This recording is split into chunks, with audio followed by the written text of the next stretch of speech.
Good morning, good morning mga ka-Jerbox, mga kabayan. Maraming salamat sa inyong lahat sa suporta, tsaka sa aking mga followers dyan, tsaka subscriber. Thank you sa inyong lahat. At samahan nyo ako sa aking paglalakbay dito sa Bukidnon. Ngayon mga ka-Jerbox, mga kabayan, ipakita ko sa inyo ang kagandahan dito. Nasa ano tayo ngayon taas ng bundok, tapos meron siyang ang ganda ng view dito mga kabayan, mga ka-Jerbox. Tingnan nyo sa likuran ko, ang ganda ng view. May ilog din dyan sa ilalim tsaka di mo akalaing ganito siya kaganda. Mainit siya dito ka-Jerbox, mga kabayan, pero mahangin naman Tapos ang daming mga dito mga ka-Jerbox, yung mga baka.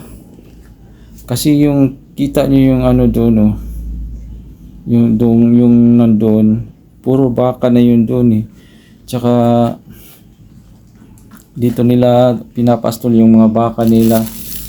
Tsaka dito makikita mo yung pinaka main attraction nila dito mga ka-Jerbox, mga kabayan. Dito doon pwede ka mag horseback riding dyan. Tara, punta tayo doon mga ka-Jerbox, mga kabayan. Silipin natin doon kung ano na ang kaganapan doon. Sa bandang ito, dito mo makikita yung mga mga kabayan natin, mga tourist din na katulad namin.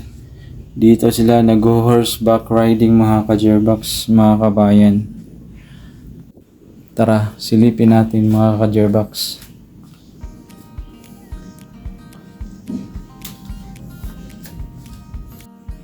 Ayan, dito mo makikita yung mga kabayan natin naglalakad papunta yan doon sa horseback riding mga ka-Jerbox.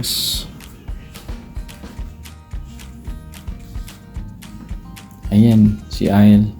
Tingnan nyo mga ka-Jerbox, ang daming baka doon Si Aisle, gusto siya talaga niyang sumakay ng kabayo.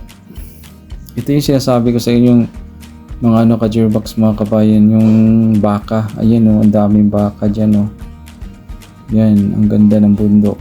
Ayan mga kabayan, dito tayo. Ayan nag-umpisa na sumakay si Aisle ng kabayo, kasi yan talaga ang pinaka main attraction dito mga kabayan. Pupunta kayo doon sa sa gilid ng parang bangin, sa gilid ng bundok. Tapos ang ganda ng tanawin doon mga ka-Jerbox, mga kabayan. Tsaka dito mga ka-Jerbox, ito yung may lake dito mga ka-Jerbox. Tingnan nyo, ang lake na yan ay Hoggy's Heart yan mga ka-Jerbox. Hoggy's Heart yan. Ayan ang daming nagpapapicture dyan. Yan yung pinaka main attraction din dito mga ka-Jerbox. Ayan, daming turista dito mga ka-Jerbox. Kahit mainit, marami pa rin. Ayan minsan nga daw nagpa-fog daw dito mga ka-Jerbox, mga kabayan. Kasi nasa na talaga siya parang nasa tuktok na talaga siya ng bundok. Tsaka dito makikita mo yung mga ibang kabayan natin dito sa lake na yan ang daming dyan, nagsushoot dyan. At meron lang tayong shout out dito. Noel Basas daw, shout out. Tsaka dito natin ikot-ikot muna tayo dito mga ka-Jerbox. Ayan ito yung mga kasamahan natin.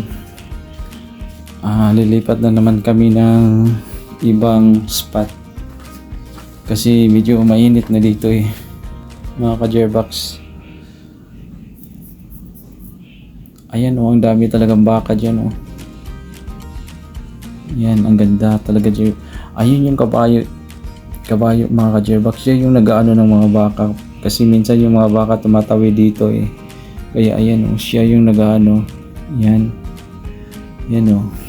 ang maganda dyan Yung kabayo yung parang inaano niya yung mga baka na bawal makatawid. So hanggang dito na lang mga ka-Jerbox. Maraming salamat sa panonood. Bye!